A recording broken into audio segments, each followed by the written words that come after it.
a little bit of extra safety too, always super nice.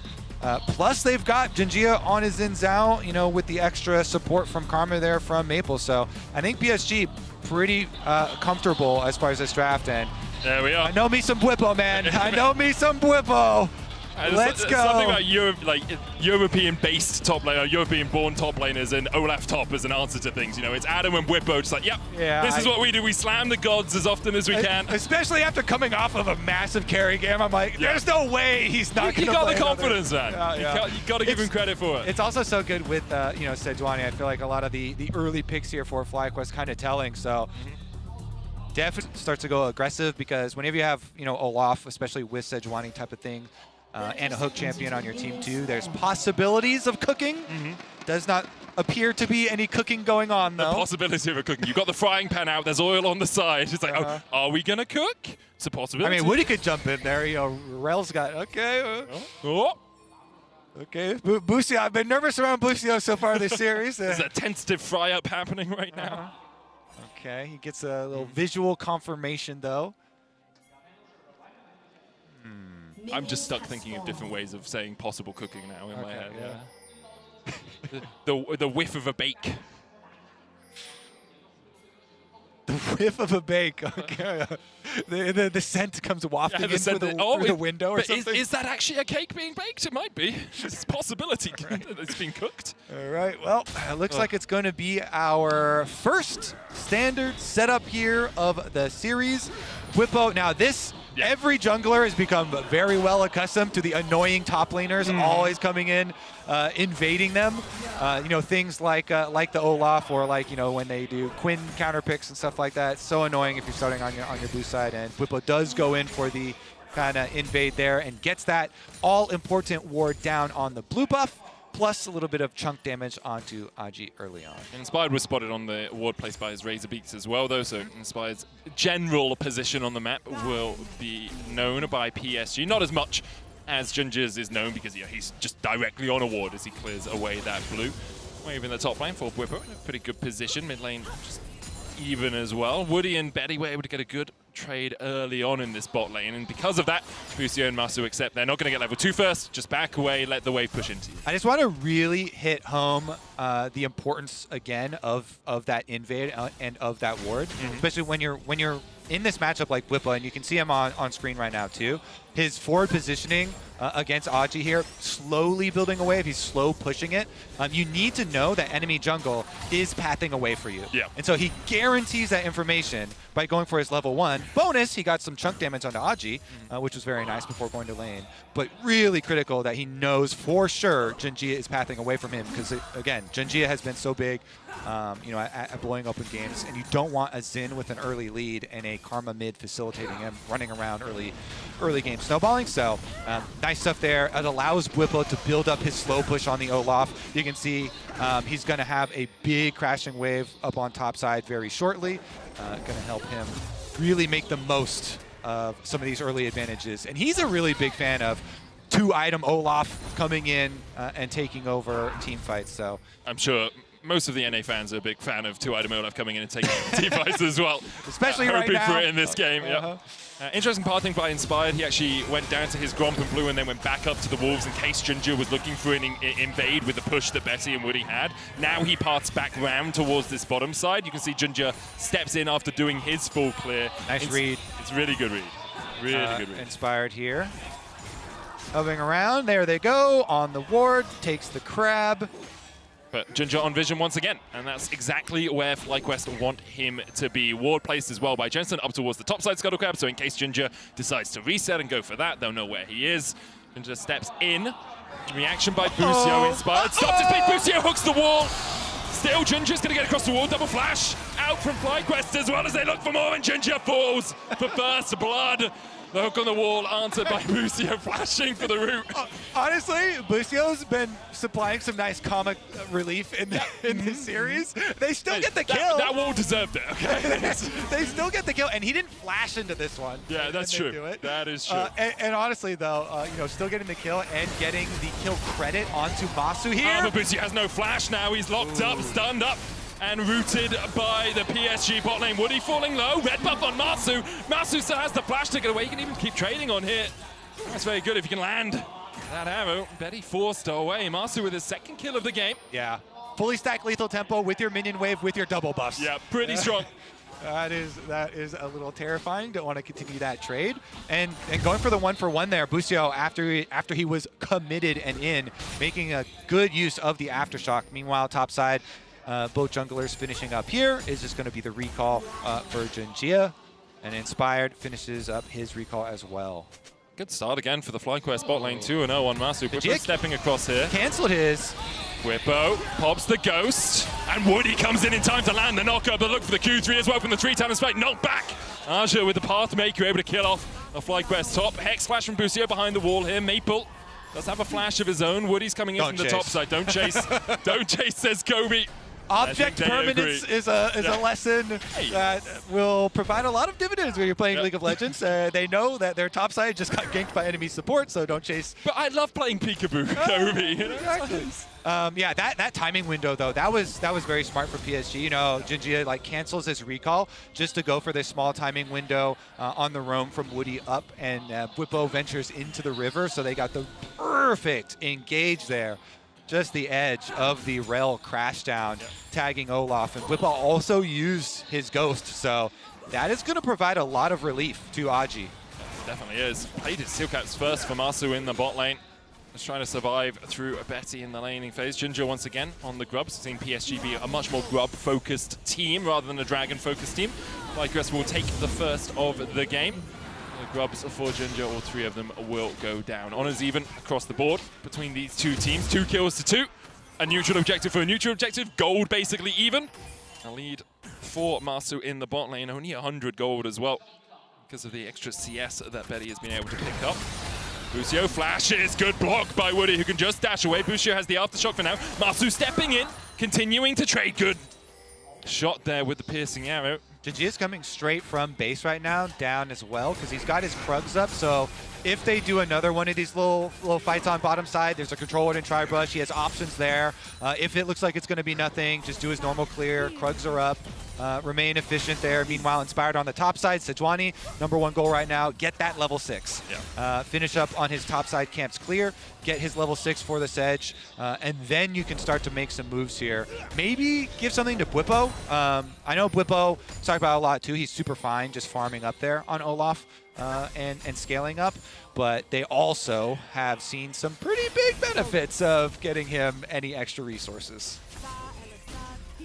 If you can get him ahead, he can just take over this game, roll through the enemy. Ginger here has sneaked in. Inspired places the ward. Dash forward by Ginger with the wind becomes lightning. Can't quite find an extra bit of damage. Glacial Prison from Inspired just across the wall. Maybe didn't think he was on vision as Ginger had stepped around the corner. Busio was joining in as well and can follow up if that, even if the slow hits, you can follow up. Yeah. Shockwave into hook.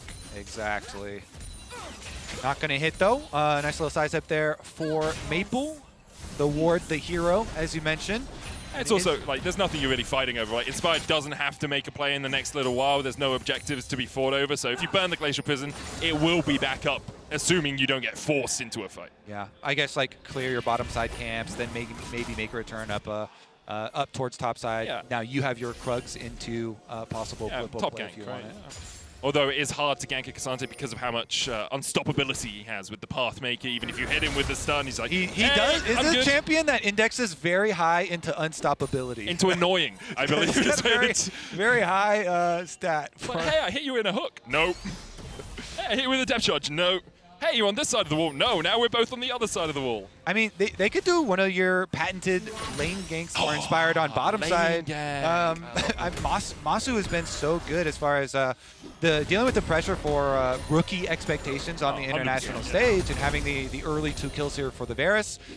They definitely could go for one of those specialties on bottom sides, but your only camp up is Krugs. He returns right back out towards mid lane, actually, to make his move first. Let's see where Inspired decides to have his next They know the control ward is here, too, because it does have that previous ping on it. So he's going to place a control ward of his own, clear this out. Maple will look for a little bit of damage himself, but doesn't really know where Jensen is yet. So can't really stop that from being cleared out. Even if you put damage on Inspired, he doesn't really care. Just dashes over the wall at the end of it, right? So with Betty being pushed in, Woody has pathed up towards mid. Junja's on his way down. The control ward that we saw from PSG earlier in the Tribush has been cleared out. Maple and Woody spotted on a ward as they path down towards this. Inspired immediately pathing away from his Crux, coming down towards the bottom side, realizing that something might happen. And with the pace that this game is going, with it being fairly close in gold, FlyQuest are going to be very happy. Like their comp scales super well into PSG's composition straight up because Olaf absolutely murders Xin. Maple, there we go. Inspired shield, there's the shockwave as well. Maple locked up for the moment. Ginger on his way. Can Maple survive? Mentioned in a flame, not enough to keep him alive as Inspired could be locked up here. Does still have the flash and Ginger doesn't have the support of Woody yet. You can see Busio moving up from the bottom side as well, so it would have turned into a numbers advantage for FlyQuest again. Inspired. Nice oh, roll. good hook. Just stop Woody from back. Some fair supportal combat, some aftershock. We don't know about shot. What are you going to do? Very, very exciting. I love those 10 damage auto attacks afterwards. Neither of the aftershock explode damages either because they just back off. This is a really good Arctic Assault, by the way, across the wall to avoid the control ward. Yeah, that's what I was going to say. The patience, too, from Inspired. Whenever you use it over, gets the perfect ultimate right onto Maple as he got close to this side. Circumvents the vision, as you pointed out, and nice deletion there. So all really going according to plan there for FlyQuest. Yeah. As we're trying to kind of get into how the comps are going to interact on later. Obviously, a large part of Zin's ability to teamfight and survivability is in the damage negation of the ultimate. But if you're playing against a bruiser like Olaf, it will be right inside the range of your ultimate and can chew you up. So could get very dangerous and difficult later on for PSG if they let it continue to go this way for FlyQuest. But they did secure all 6 scrubs this time, so maybe PSG will be able to get some split pushing going, some side laning going or something, open it up that way before they can really crack this game. They've also maneuvered their top and mid around the map. Hook gonna land here as Woody locked up for a second. Ginger dives onto Masu. TP in. There's the Magnet Storm. Counter TP as well by Maple behind Betty's Woody. Killed off Busio. Jensen trying to get away, but focus resolved from Maple will lock him up. Face call out as Woody escapes. Going back in. The Ragnarok from Britbo, keeping him alive for the moment. Not knocked up. All out from Azure. As Betty continues to open up and can't quite find the damage. A good shockwave means that Azure will fall, and so far it's a 2-for-1 in favor of FlyQuest. PSG took the fight, but they lose 2. Couldn't quite find those blinking health bars from FlyQuest. Yeah, FlyQuest too patient here. Get the best of them on both fronts, and PSG, even after the little chase down there, they're not able to get much. They do stop Jensen's recall, but he'll be fine picking up this minion wave. I think it's a setup for the Drake, right? You want to make sure that Jensen hasn't had the tempo. Jensen's He got does have teleport, yeah. You're 100% right. Not going to be able to set up for that dragon. So yeah, great fight from FlyQuest, as you say. Patience, backed away, took it slow, and then landed that shockwave. And look at Masu here, because we mentioned, getting inside Zin's range. Even as Busio hooks in and then he tries to disengage, Masu immediately will move right back in onto Jinjia, and they burst him down. He hits him with a Chains of the Corruption, right into the arrow. They burst him, and they get the early lead in the team fight. Then, even though they have to retreat when Flippo arrives and he pops his Ragnarok, they get close enough to the tower that Aji actually has to ult in, trying to use his Cassante ultimate. Definitely a bit of a blunder there, and gets assassinated as well. And just like that, it was 2 more quick kills racked up for Masu's Varus, and FlyQuest have built upon the early game lead here, plus have a lot of really good scaling options into fighting later. And Dragon number 2 for themselves. Busio, though, fishing around. Yeah, Woody was just slow there on Busio, but Inspired flashes. Crescent Guard out from Junja, has to burn the flash himself as well, and FlyQuest continue to find these incremental advantages, burning summoners, burning ultimates, making it really hard for PSG to find an advantageous fight. Maple pushing in here will get a plate, but what is the collapse? Inspired spotted, Jensen already here has the shockwave, no flash for him, as Maple puts down the focus resolve to try and keep Jensen away. Good shockwave, right on the edge of it, as Inspired now joins the fray, no flash, remember, but all he needs is to ping that flail down. Jensen takes the kill. Yeah, they've kind of cracked the game right now, FlyQuest. Once you get your extra pressure established on mid lane, even though Aji and Maple were both trying to split push there and they wanted to make use of the 6 grubs that we were talking about earlier, get a turret plate or 2, get some side lane pressure, it's easy rotation from FlyQuest. They get over and punish. Nice job there from Jensen once again, a patient shockwave from him. PSG will at least answer with the Rift Herald, of course, on your screen and pick that one up, but another one of the kills going the way of FlyQuest, and Jensen very happily eating up on bottom side as well. This is his most played of all-time champion. He is the most comfortable on it, got the early kills, stacking up towards his Seraph's Embrace pretty quickly in this game too, and both of the FlyQuest carries here, Jensen and Masu, really eating well this game. And it's great for them as well because Bwipo didn't have that explosive early game, that massive lead that perhaps we expected from him with the counterpick Olaf. Obviously, later in the game, he can still do a lot of work, but if Bwipo hasn't got ahead, then it's great that Masu and Jensen have managed to develop these early leads so that when we get to team fights, they have triple threats rather than just Bwipo running in, not that healthy, maybe getting killed before he can even do too much work in a fight. Yeah, I think we're going to see PSG have to take some risks pretty soon because which is not what they like to do a lot of the time. Exactly. They're so much more of a standard team, but the pressure is on. When the pressure is on, you got to get more creative. How do you get creative with this lineup? Masu stepping in, has the Knight's Vow on him. Chain of Corruption immediately cleansed by Betty. Good use of that summoner, but the ultimate a much shorter cooldown for Masu. Busio stepping into this jungle. Inspired and Bwipo here to help. Jensen as well. Maple trying to get away. Bwipo running forward with the Ghost. Flash away by Maple. Depth charge going in. The Magnus Storm, but still Maple unable to escape this. He's locked up. FlyQuest get the kill. The tower short to follow afterwards as Masu in the mid lane defending against Junja and Betty. And with a TP invested, PSG can't go any further. All right, they're also going to have a little bit of extra damage on top side turret with Aji getting up there.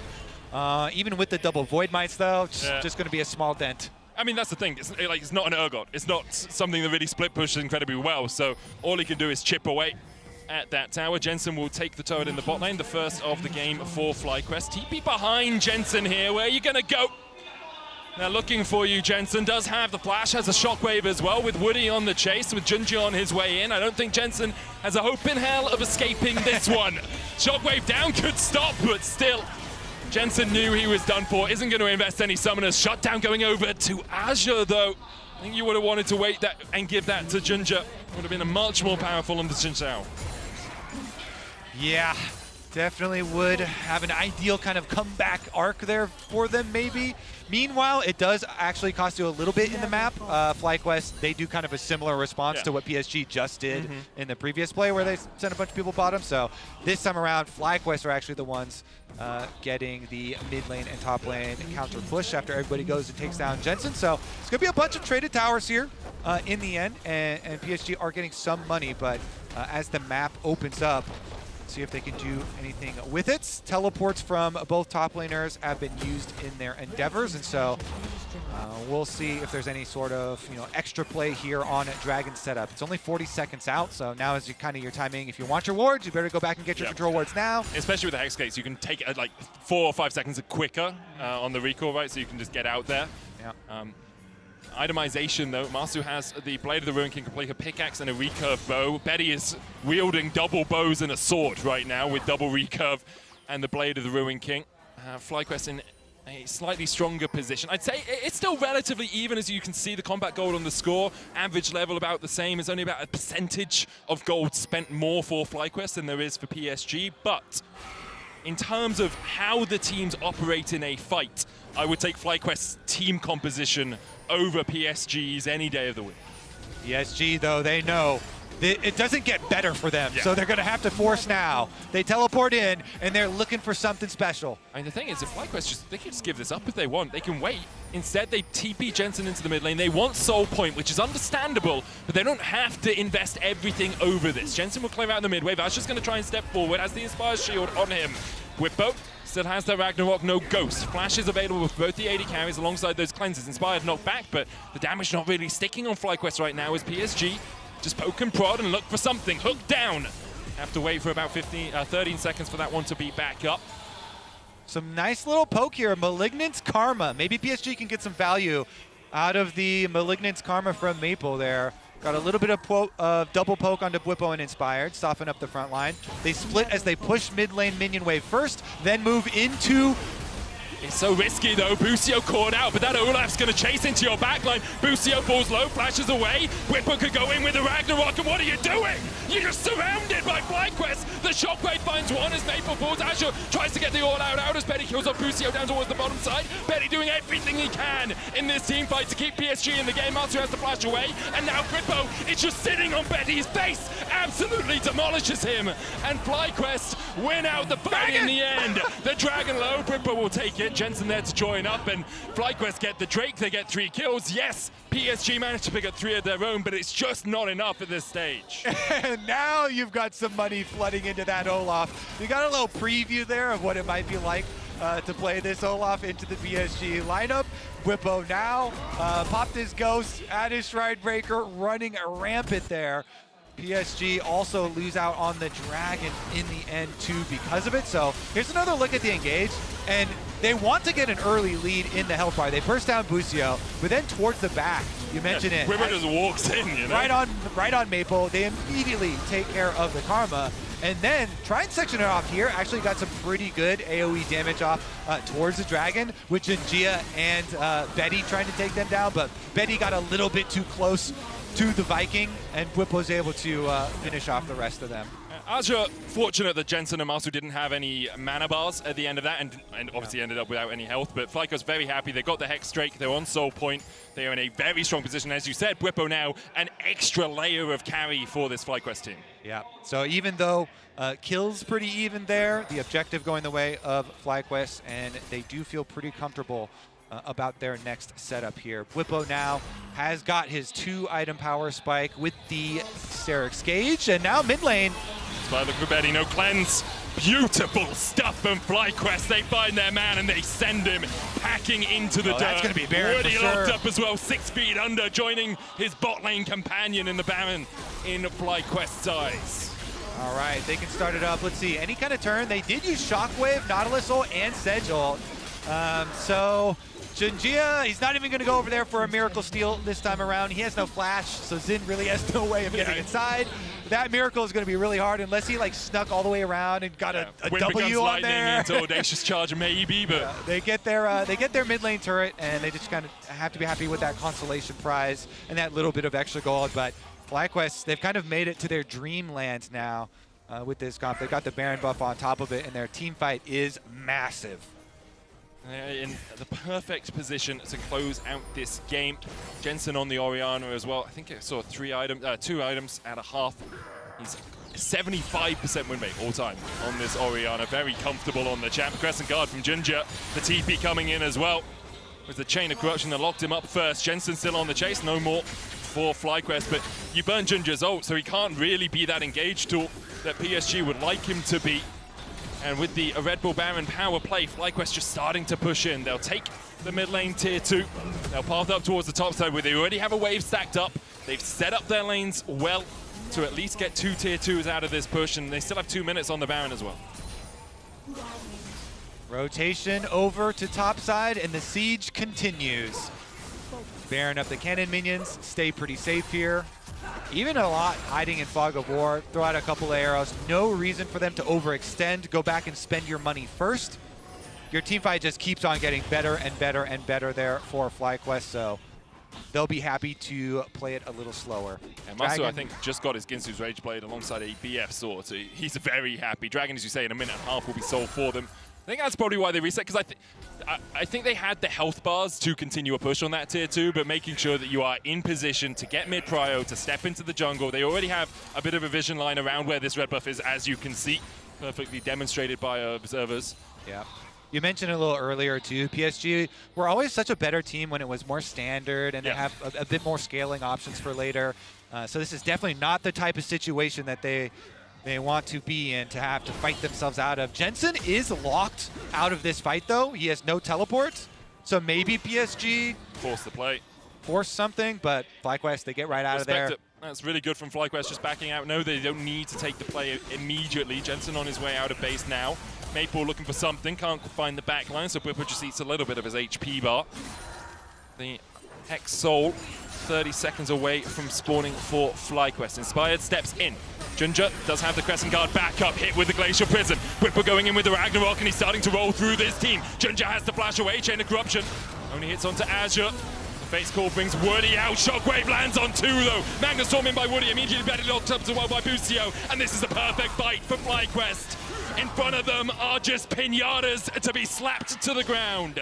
2 kills to FlyQuest. The Dragon up in 7 seconds time. And not really anything PSG can do but stand and watch. He's gonna get out. He TP's out. Does Inspired have Arctic Assault? Nah, doesn't see him in time. Oh, Whippo lands the axe. And Ginger will fall here. The Dragon will be next on the menu for Whippo and Inspired. You can see FlyQuest know they don't need their full complement to take it down. Instead, Master will push down bot. And you have to feel that unless something miraculous happens for our PCS #1 seed, it is all done in this best of 3. Yep. Don't be too demoralized, though, PSG fans. This is not an elimination series. You still can run the lower side of the bracket. Double elimination here for play-ins. And let's take another look at how it started out again. Try and get some chunk damage onto Junjie early. Whipple actually does get under a lot of threat early on and pops pretty early, the Sterix. So they turn around and then they kind of wait. And Jensen hits him with the Shockwave, the second layer of the engage. Busio and Masu are just right over the wall, right in there, off of it, and they know they've got plenty of firepower to run them down. There's a lot of patience as well in the way they played it. Go in, take a step back, look for the Shockwave, go back. Busio also had a nice ult flash combo onto Betty to make sure he had no opportunity to move around in the fight. Yeah. So FlyQuest playing team fights very well, and after game 1 I did wonder if they'd be able to match up PSG in the team fights. Obviously here they have a large enough lead that they are slapping them around with their wallets a little bit, but still. Yeah, it is a lot easier to be calm when you're rich. Yeah, I think. it's true. True in life and true in League of Legends. Yeah, you have less things to worry about, right? I guess.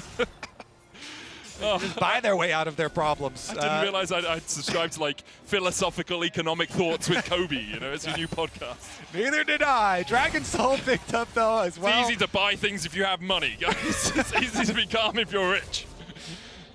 Well, they're going to get their reset off. You mentioned the Hex Gates too, makes it even quicker, and it's kind of easy from here on out to play it out since you do have also the trump card in side laning. Yep. Oh yes, the double benefit. Teleports up on both side laners there for FlyQuest. Obviously the Olaf, very, very easy time for Whippo to push out bottom lane, while the rest of FlyQuest groups on up, and 40 seconds on Baron means... I think it's just Inspired trying to find something. Woody stunned up. Just walk away from this. Inspired just seeing if he can get anything out of Woody. Jumps across the wall. FlyQuest were there to collapse if it had happened for a couple more seconds, but... Should be the standard though, 4-1. Just keep Whippo split pushing while you set up your vision control for Baron. Then you can easily start up the Baron. You have really good turn off the Baron. I don't think that PSG are actually going to even risk that. And so you can probably just burn it down and take it while Whippo plays a little safe in his split. Things look pretty dim for PSG right now, both on the map and metaphorically when we look at the game. What do you say? Do we roll the dice and just charge on in? I mean, I think you have to, right? If it was an elimination game, I would be less willing to roll the dice. I'd probably play things a little bit more patiently. But as it's not an elimination game, Glacial Prison hitting onto Woody. There's the hook as well with the dredge line. Ragnarok onto the back line as immediately this Olaf begins to rip through them. Ginger able to survive though with the Crescent Guard. Busi is going to be the first to fall to the fight. Good shockwave though means that Ginger goes down. Betty cleanses away, but he's caught out, and Maple chased out by Inspired and Masu. Only Maple stands tall, and that won't be happening for much longer. Laid horizontal in a casket by FlyQuest as they clean up the fight. Masu gets a triple kill, and they are just looking for the end. Yep. Whippo goes to yell at his minions, get them in line. Ah! Hurry up, get over there so they can push, and they don't actually have the timing, so Baron first. Should have yelled louder, I guess, to the minions. They'll keep Jensen there so they can get 2 objectives at once. Jensen finish up mid lane here while the rest of the squad grab that Baron. More credit to FlyQuest. We talked in Picks and Bans about how Ginger and Maple was like the key to this composition for PSG. If they could get them ahead, if they could get Ginger ahead and have that facilitator in the Karma behind, perhaps they could win this game. But look at those scorelines, like 0-5-7, 0-5-1. They have not had the opportunity to really accelerate through this game. And now FlyQuest with Baron buff, with Hex Soul, with an 11,000 gold lead, and with fights like this, should be able to close this one out. Yeah, so they go immediately off the ban to look for the turn as PSG were coming in to face check. And you see the rundown here. Yeah, like PSG didn't have a lot of options, so this is kind of what you have to go for. Don't blame them for taking the fight, right? Exactly. Your risk tolerance has to go way up when it gets difficult like this, but kind of easy for FlyQuest with the giant item advantages to run them down. Nicely done though. Snap turn off of it and making good on your turn. And now pushing in the top lane, Masu and Whippo. Well, looks like Inspire's the one who's just buffing up that mid lane. Jensen's going to make his way through the Hex Gate. Slightly mismatched timers on the resets there. Wonder if Jensen just completed that Rabadons, which is why he waited to reset. He's at 4 items and Maple is sitting not too pretty at only 2 right now. Whippo and Masu comfortable enough to push up as a 3, knowing they're strong enough. They don't actually need the support of their mid laner to continue this advance. Inspire's matching Azure in the mid lane. It's Red Bull Baron power play already, up to 2.5k-ish. Inspire now joins up with this team. The counter minion will chip away at this turret.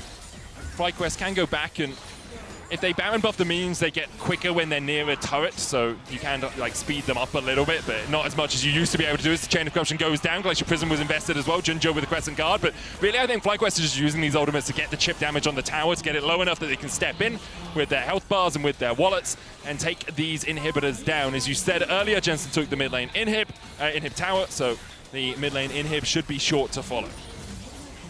All right, 1 full minute left on the buff too. PSG Woody go? has flash. I think Woody just goes. I think he just, flash, W, Magnet Storm. Or maybe you don't. They look like he might Ragnarok used. Woody trying to join Azure, inspired that front line. Ragnarok not doing too much with Whipple right now as he just forces Azure away. As you say, 10 seconds on the Elder. The Baron, the Super Minions will start pushing in. But PSG have worked their way around here. Don't have vision. TP into the mid lane. Okay, they're looking for it. Azure has back though, so I don't know if Whipple without Ragnarok will be able to actually clear out the base. Azure should be able to defend it. He has a TP of his own. Jensen could TP in as well. The minions in the bot lane pushing in. FlyQuest just trying to buy a bit of time here to allow that Olaf to rip through the turrets. He'll get another. Betty pathing down towards the bottom lane.